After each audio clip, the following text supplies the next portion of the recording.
Hi friends, good morning. Today నేను బెండకాయ curry ఎలా చేస్తానో చూపిస్తాను. ఫస్ట్ ముందుగా కావాల్సిన పదార్థాలు: కట్ చేసిన బెండకాయ ముక్కలు, ఉల్లిపాయ, పచ్చిమిర్చి అండ్ పోపు గింజలు,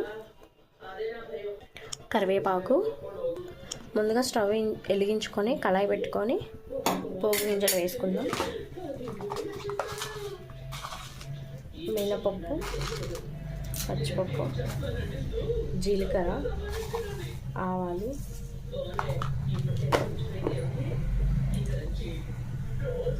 ఎండుమిర్చి కూడా వేసుకోవాలి. కొంచెం తాలింపు గింజలు వేగిన తర్వాత ఆనియన్, పచ్చిమిర్చి వేసుకున్నాం. కరివేపాకు కూడా.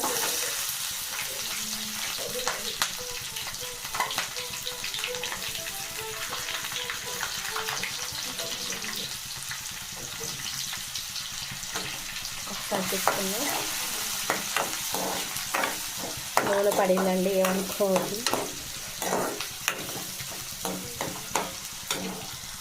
కొంచెం మగ్గనిద్దాం. ఆనియన్స్ మగ్గుతున్నప్పుడే కొంచెం పసుపు వేసుకోవాలి.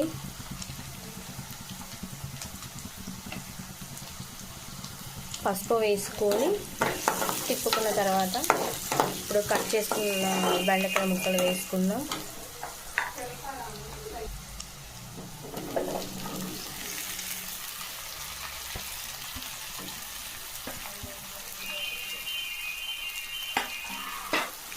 ఒకసారి తిప్పుకుందాం.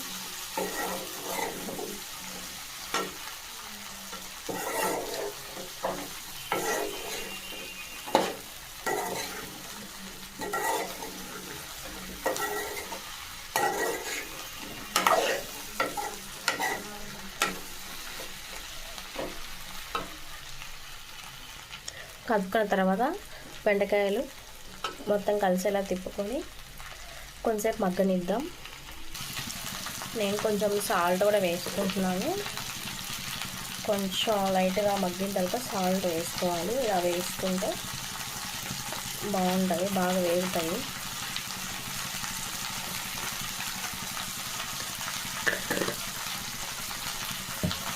ఇప్పుడు సాల్ట్ వేసుకున్న తర్వాత మళ్ళీ ఒకసారి తిప్పుకుందాం. అది తిప్పుకున్న తర్వాత మూత పెట్టి ఒక 5 నిమిషాలు మగ్గనిద్దాం.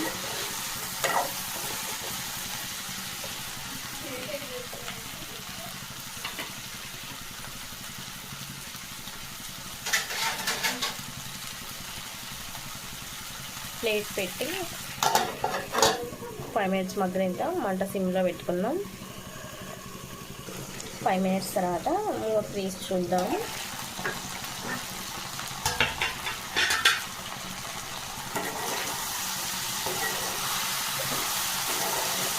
ఇలా వచ్చినప్పుడు మూత తీసి వేపుకుందాం.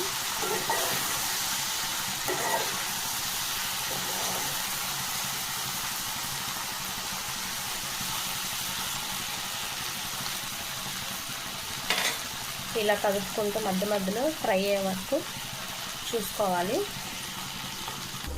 ఇప్పుడు బెండకాయలు మగ్గిపోయాయండి. నేను ఇలాగే మగ్గించుకుంటాను. ఇలా అయితే అన్నంలో కలుస్తుంది. పిల్లలు కూడా డైజెషన్ బాగుంటుంది. మరి డీప్ ఫ్రై అయితే నేను చెయ్యను. ఇప్పుడు కారం వేసుకుందాం. కారం రుచికి సరిపడా వేసుకోండి. మీరు కారం తినాలనుకుంటే ఎక్కువ వేసుకోండి, లేదా తక్కువ వేసుకోవచ్చు. నాకైతే ఈ 2 స్పూన్లు సరిపోతుంది. ఇలా తిప్పుకొని 2 నిమిషాలు మగ్గనిచ్చి ఆపేసుకోండి. నేను ఎక్కువ ఆయిల్ లేకుండా, డీప్ ఫ్రై చేయకుండా ఇలా సింపుల్గా ఇలా మగ్గించుకొని పిల్లలతో ఇలా తింటే బాగుంటుంది. సో నేను ఎప్పుడు ఇలాగే చేస్తాను. మీకు నచ్చితే సబ్స్క్రైబ్ చేయండి, లైక్ చేయండి, షేర్ చేయండి. Thank you everyone. బాయ్.